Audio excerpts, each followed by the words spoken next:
I and all sentient beings, until we achieve enlightenment, go for refuge to Buddha, Dharma, and Sangha.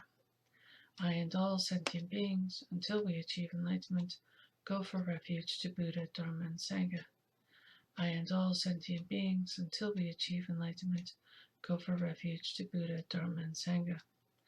Through the virtues I collect by giving and other perfections, may I become a Buddha for the benefit of all. Through the virtues I collect by giving and other perfections, may I become a Buddha for the benefit of all. Through the virtues I collect by giving and other perfections, may I become a Buddha for the benefit of all. May everyone be happy. May everyone be free from suffering.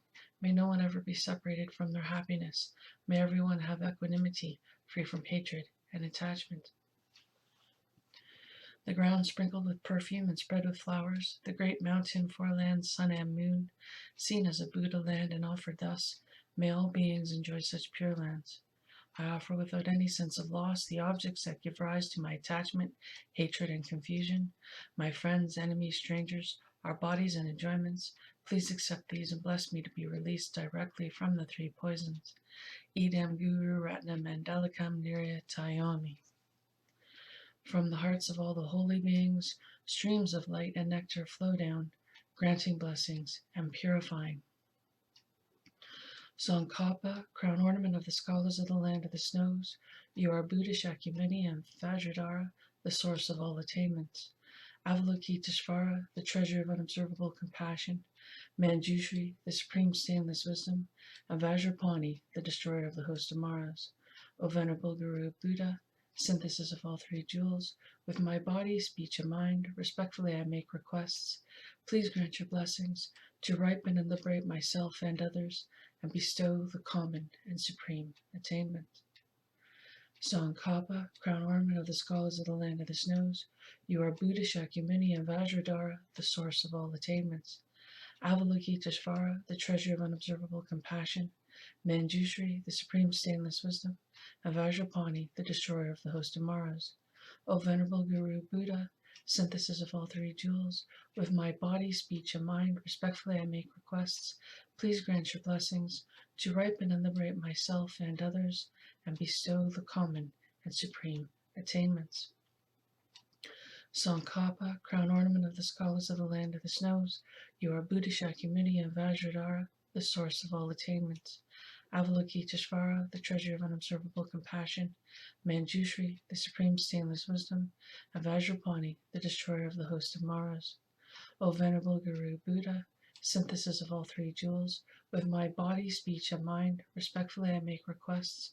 Please grant your blessings to ripen and liberate myself and others, and bestow the common and supreme attainments.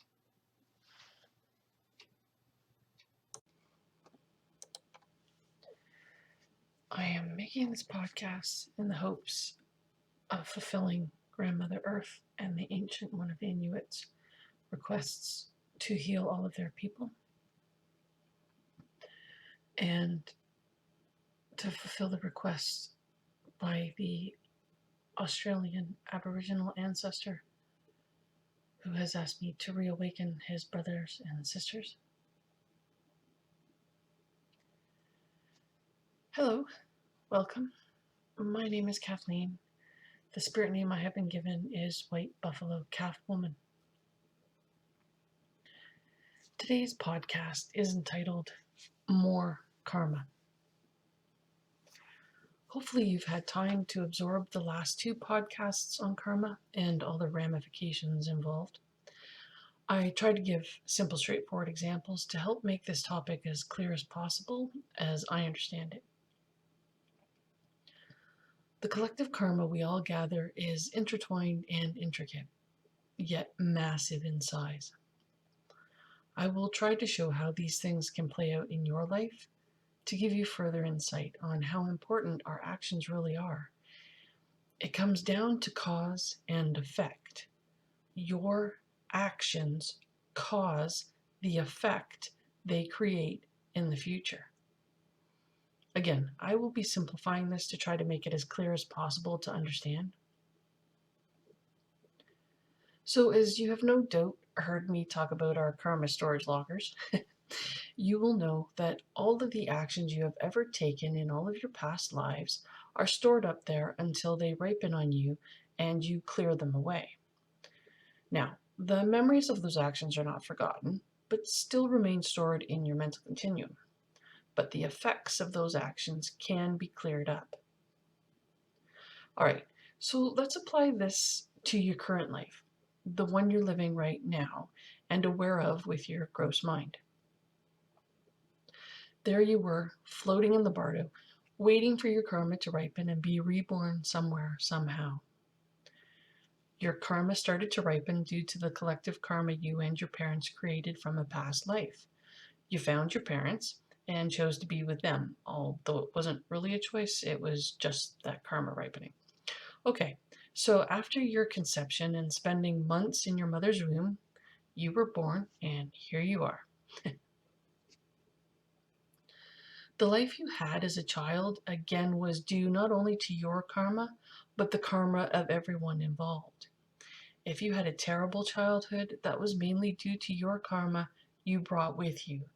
The reason the people around you behave so negatively is due to their own karma ripening. However, if you had purified and cleared up your negative karma, you would not have been treated that way by them. You may have heard of families where one child seems to get treated better or sometimes worse than their siblings. That would be why. Either they purified and were treated better than their brother and sister, or the brother and sister purified some of their negative karma, and so that one child was abused far worse. Remember, if you have no negative karma in your storage locker, you will not experience anything negative. All of the things that happen to you during your lifetime are due to your own personal karma and the collective karma of the people around you at the time. If you're in a car accident, for instance, then it is your karma and all the karma of everyone involved in that accident, and even those delayed in traffic trying to get around the accident. All of you had to be in that place at the exact same time for that particular karma to ripen on all of you together. No one would be there that did not have the karma to be involved directly or indirectly with that accident. So when anything happens to you, it all depends on the circumstances and people present in the moment for it to happen in the first place. You see, it is the collective karma of every single person that has caused all of us to be born on this planet at this time.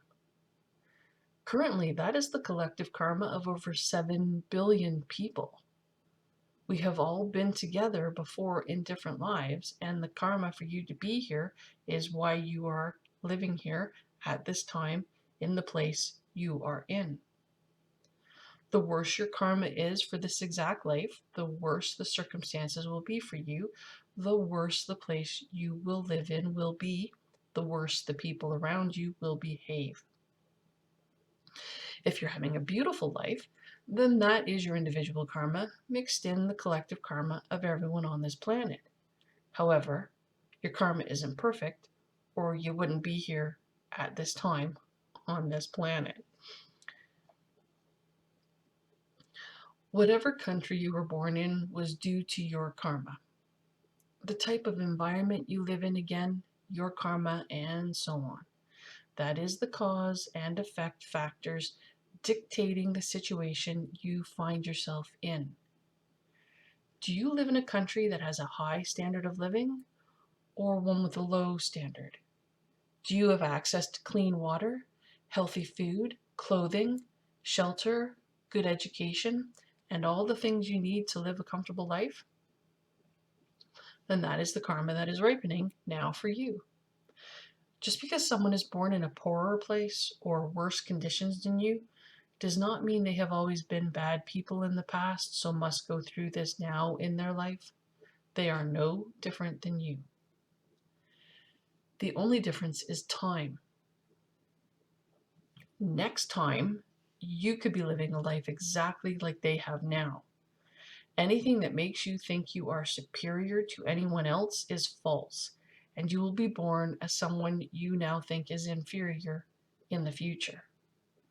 Those people you look down on will be in the position you are in now.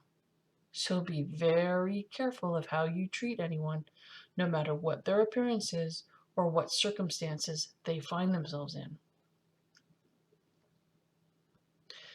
Now, you are an adult, shaped by the childhood you had. You have made choices of how to behave based on how you developed your mind and way of thinking and the influence of those around you. Perhaps you've tried your best to be a good person, but always seem to have bad things happen to you.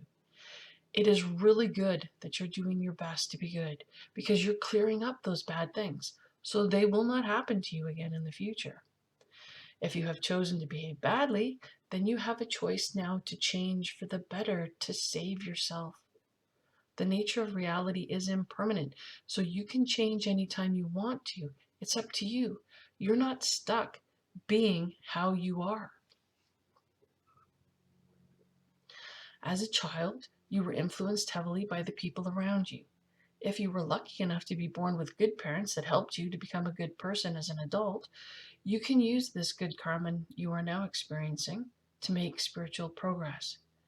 If you were unfortunate and had bad parents, then you may struggle somewhat to work towards becoming a good person and to make spiritual progress, but you can do it. I had abusive parents, and I struggled because of it, but I'm getting there little by little. Either way, it is best if we look for other good people to spend our time with so we can work towards making spiritual progress together. We can support each other on our journey upwards. We can do this no matter what karma we encounter in this life.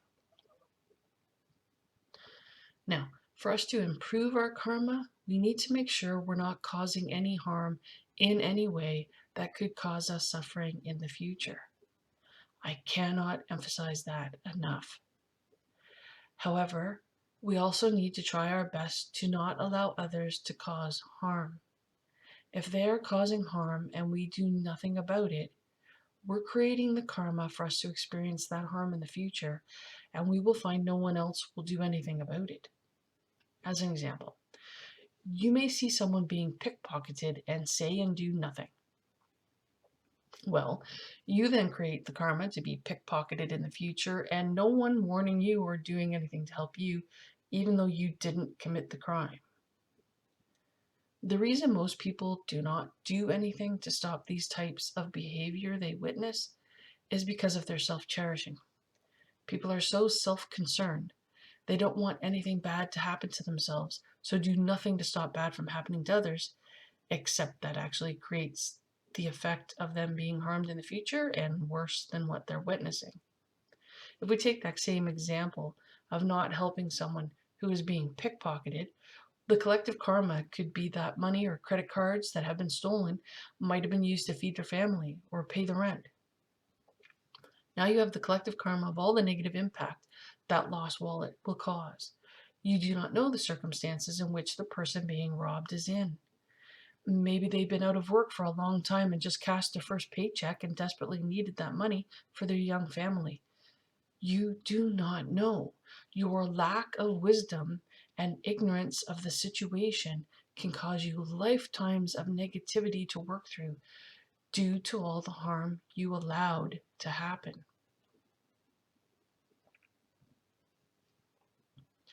Most people nowadays would never jeopardize their life in order to save someone else. You know this world is going to hell in a handbasket when the police, whose very job it is to protect the people, won't do a thing to help children in danger. If they won't risk their own lives to help a child, they won't do anything to help anyone. They create the karma to have to go through that in the future themselves. A time will come when they are in danger and no one will lift a finger to help them. Not only that, but again, they will go through the agony of the parents and extended families and so on in lifetime after lifetime. The thing is, if you die having a mind of compassion, trying to save someone else from danger, you automatically take a higher rebirth in your next life and have good karma ripen for you. But because of short-sighted self-grasping of this very life, people do nothing and cause themselves greater harm. Our compassion for others should be our strongest motivator when functioning in this world, in this life, and every life. Not only are we trying to prevent others from being harmed, but we need to prevent the perpetrator from engaging in negative actions as much as possible because they're ignorant of the harm they are causing themselves. Again, if we do nothing to prevent them from ultimately harming themselves, nothing will prevent us from causing similar harm in the future. You most likely will not remember this life in your future lives, so you will forget what you're learning here. You do not know if your next life will be filled with negativity and if you could turn out badly. So we all need to do all we can to try to make our future as bright as possible. Now, there is some strange idea that instant karma is a thing. Instant karma is practically non-existent. Sure, you may witness someone doing something bad and then have something bad happen to that person directly after, but that's not instant karma. Instant karma would have to be the exact same thing occurring to the person immediately afterwards in reverse with no connection to any other ripening karma, so it doesn't really exist. All that is happening in those situations is different karma causing the negative effect you may see. Like, if a person pickpockets someone, then runs into the road and is hit by a car, that's not instant karma. That is a completely different karmic situation that is happening to that person. They still have the negative action of pickpocketing put into their storage unit to ripen on them later. That has not been cleared. They're getting hit by the car due to other past causes. There is no instant karma going on there. These false terms get popular due to degenerate times and ignorance of the people. So, you may be beginning to understand just how complicated karma is and why we need to be so careful of how we behave and how we react to situations we find ourselves in. To improve our karma, we need to have compassion for everyone. We need to love everyone by wishing for them to be happy. No one can truly be happy if they're doing negative things. We need to be careful of the actions we take and the actions of those around us. We need to prevent anyone from harming us or others as much as possible. Sure, it isn't easy, and none of us are expected to change completely in an instant. But we can all work towards getting better over time. Thank you so much for listening to this podcast. May the Buddhas and all the holy beings send blessings to you and your loved ones. Om Ahum, Om Ahum, Om Ahum. Omni Padme Hum, Omni Padme Hum, Omni Padme Hum. I'm sorry to Tari Tari Soha. I'm sorry to Tari Tari Soha. I'm sorry to Tari Tari Soha. Om Vajrayawaki Vitrana Soha. Om Vajrayawaki Vitrana Soha. Om Vajrayawaki Vitrana Soha. I wish to dedicate these virtuous actions to all sentient beings everywhere, that we may all achieve enlightenment and be free from the suffering of samsara as quickly as possible.